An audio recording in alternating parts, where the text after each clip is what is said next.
In its heyday, Pillsbury Mills was at the heart of a vibrant Springfield neighborhood. It kind of looked like the Waltons, everybody knew everybody. Today, the old flour mill is a decaying relic containing asbestos. Asbestos fibroid poisoning, and then it developed into stage 4 cancer, and then he passed away with it. It's the biggest eyesore in the city of Springfield. This is a nightmare. At one time a major employer here in Springfield, the Pillsbury Mills plant has become nothing more than an eyesore and a health hazard. You couldn't pay me to go in that building. Built at the end of the Roaring '20s, the plant eventually employed 1,500 people, mostly from the surrounding neighborhood. In the 1980s, work at the aging plant started to slow, and Pillsbury sold it to Cargill before it closed in 2001. It was later sold for the plant's scrap value. Demolition work was underway in August when the Illinois Attorney General went to court, claiming the demolition contractor was improperly removing and disposing asbestos. And anybody who knows about asbestos knows how dangerous it is. Diagnosed with asbestos fibroid tumors. Diane's father was employed at Pillsbury Mills from 1948 until he retired in 1985. He died from asbestos-related disease that was linked to the plant. He passed away in 2012 as a direct result from the asbestos that he was contaminated with from Pillsbury. The Sangamon Valley group of the Sierra Club obtained state EPA photos showing untreated asbestos throughout the plant and on the property. It's unsafe. It's got asbestos laying on the ground. This community over here has been asking for help at least 10 years, I believe, or if not more, on doing something with this thing. Community groups have joined together to try to get the plant safely removed, holding 2 public forums in recent months. You're not going to get asbestosis. You're not going to get mesothelioma. That guy over there's kids are, and he's mad. James Johnson of the NAACP says the people of the Pillsbury Mills neighborhood have been forgotten.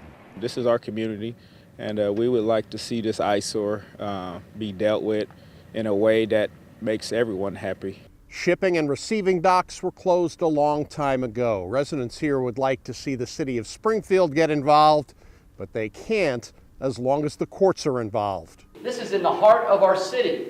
And why are they sitting on their hands? We couldn't step in, otherwise you take over the ownership rights. I caught up with Mayor Jim Langfelter. He believes the city will have to wait until the case filed by the Attorney General works its way through the courts before any action can be taken. Try to get grants because it is an enormous project. It'll take millions of dollars to really correct the state it's in. But we certainly hope that something is done to deal with the asbestos and any other toxic materials that may be in this plant. Al Piper is with the Sierra Club and urges immediate action. Asbestos abatement and any other toxic material that might be present should be dealt with immediately. Neighborhood Association President John Keller says home values continue to plummet. 60% of the property value has been snuffed out with this eyesore. We requested an interview with the demolition contractor, but did not get a response. If it had been done right, we wouldn't have this problem, but that isn't what happened, so now we're in the middle of a mess. It's a death trap if somebody gets inside. It went from a shining star to a black hole. A black hole that may not see the light of day anytime soon. For the I-Team, Doug Wolfe, WAND News.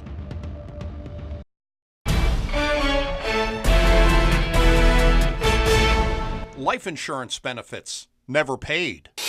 It just lapsed, and the insurance never contacted us. We had not received and had no knowledge that this money was available to us. Beneficiaries shortchanged billions of dollars from their loved ones. For companies to hold on to it so somebody could buy an extra set of golf clubs during Christmas time is just unbelievable to me. Nationally, that number is about $7.4 billion. State Treasurer Mike Frerichs going after companies to get them to pay up. Audits of major life insurers nationwide show a systematic practice of companies withholding payments on policies when beneficiaries are unaware the policies exist. $500 million withheld here in Illinois. Now that comes from 20-some companies that have reached an agreement with us, opened up their books and let us audit them. We think that there are hundreds of millions of dollars more in those other life insurance companies that belong to Illinois citizens. And there's not even room for a whole policy number. For State Representative Sue Scheer, getting benefits for insurance consumers is personal. Everybody up and down the street, they just went door to door, collecting the premiums in cash. Sue's father purchased what was known as an industrial life insurance policy, which were aggressively marketed door to door to low-income and senior citizens in the 1950s and 60s. Sue's father would sometimes give up meals to make his monthly payment of $3.50. Looking in the bottom of cups and down in the seat cushions, digging the change up to scrape up enough to pay that policy, because they knew if they missed, they were going to lose out on all that from the past. Payments were entered into small books in pencil with no corresponding policy numbers. When one policy was paid up, her family received a receipt, but all the information about the policy has been left blank. It just says your policy is now paid up. And almost impossible to trace. Almost impossible to trace. The amount owed to beneficiaries is often under $10,000, in some cases, much more. The total sum was just about at $40,000.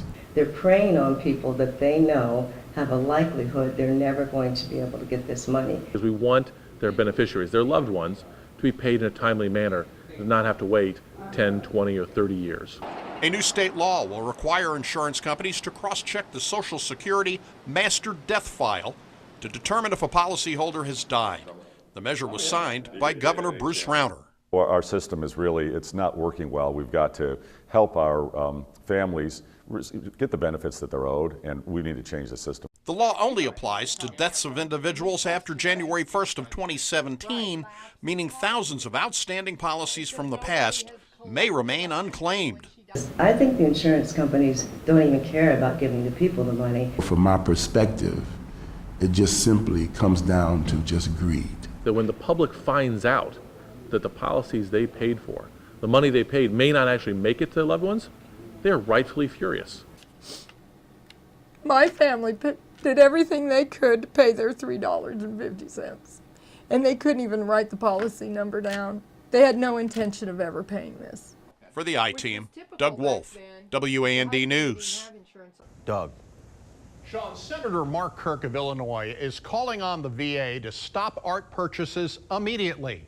Despite 1,000 veterans dying in a 3-year period waiting for medical care, the VA has been buying high-end art, including a $1 million rock.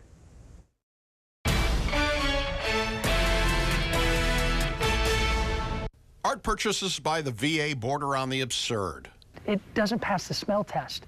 Government watchdog Open the Books has documented nearly $20 million in high-end art purchases over the past decade, while veterans wait weeks, months, and years for medical care.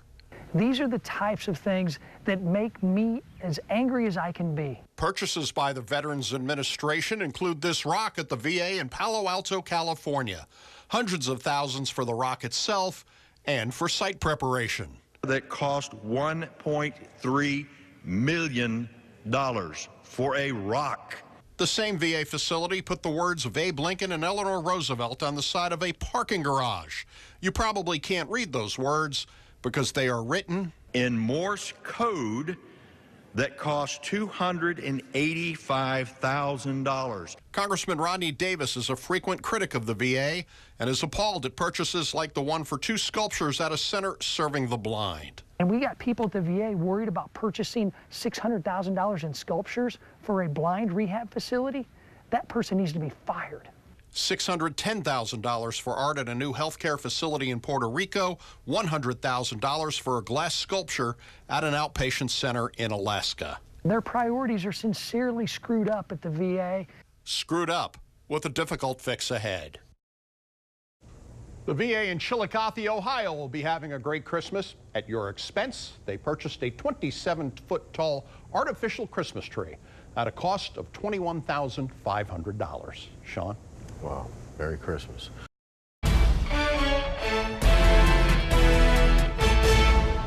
At Holy Family Parish in Lincoln, Monsignor Norman Goodman did the work of the devil. We've prosecuted quite a few claims against Reverend Goodman. A pedophile priest who targeted young boys in his Catholic church. It was sexual assault, battery, that sort of thing. Reverend Goodman was a very bad man. The law offices of Frederick W. Nessler and Associates represent a man who was molested by Monsignor Goodman back in the 1990s. A lawsuit was filed against the Diocese of Peoria in 2012. They allowed him to continue to victimize children. In other words, that they knew or should have known that he was doing this and turned a blind eye. A Peoria County judge threw out the case, saying the 2-year statute of limitations that was in place in the 1990s had passed. They said, well, it's 2 years and that's that, so they dismissed the claim.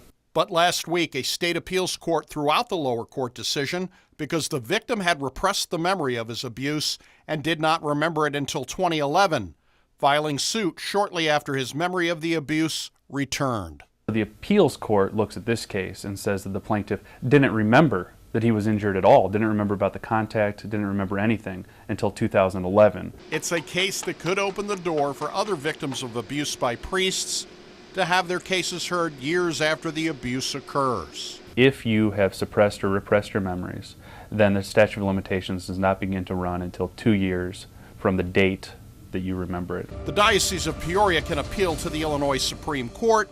If not, the case will be returned to Peoria County for trial. It's a very positive opinion for victims of sexual abuse, and hopefully it'll allow them to get the justice that they deserve and the closure that they need. The Diocese of Peoria did not respond to our request for comment. Monsignor Norman Goodman died in 2013. For the I-Team, Doug Wolfe, WAND News.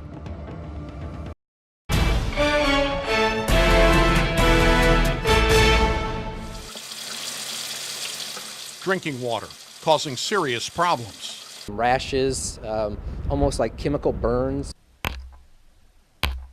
These results are the canary in the coal mine. They are warnings, and you need to listen to them.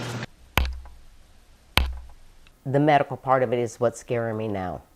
And sometimes it tastes like mud. It's a community that changed water suppliers. People are losing their hair, developing rashes. But we're not talking about Flint, Michigan. We're talking about Chatham in Sangamon County. Andrea Parker won't drink Chatham water. I stopped drinking it the minute it started tasting bad. I said, that's it. We use a Brita jug to filter our water, even for our animals. Chatham switched from obtaining its water from CWLP to the new South Sangamon Water Commission plant in May of 2012. For many Chatham residents, the water is undrinkable, unusable. We have corrosion in our shower upstairs. We have a multi-spray shower, and we have corrosion in it. Plastic one, you can feel it's rough from the calcium. Pictures tell the story, from corroded fixtures, deposits on sinks and toilets, to damaged plumbing and water heaters. I had to replace 3 of the insides of the toilet tanks. They just failed. They corroded away.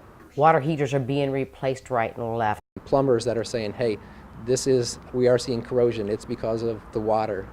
Of more concern, medical issues. The scabs that form on top of your head, they peel, they might have bled. A lot of skin issues, a lot of dry skin, and then irritated spots that get infected.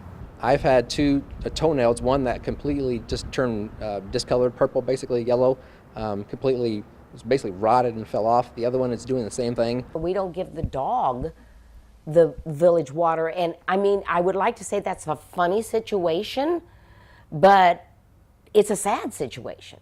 Many have turned to bottled water for drinking purposes, and they complain that the government here has turned a deaf ear. Residents complain month after month to the village board with little or no response. A report issued in April regarding the water plant, the village painting a rosy picture, saying no water quality violations were found. The 90-plus page report actually points to ongoing operational problems at the plant, equipment failures, manganese deposits, inaccurate testing methods, and a host of other issues. We requested permission to photograph inside the plant, and our request was not granted. I've also had some hair issues. It was breaking off and falling out. He couldn't keep food down. His stomach was always agitated. I mean, he went to see the doctor about it. And it was phenomenal, the amount of people that said, oh yeah, my scalp is burned. and my hair is falling out. But when you're looking at hundreds of people experiences of the same thing and the link is the change in water, you definitely need to look into that.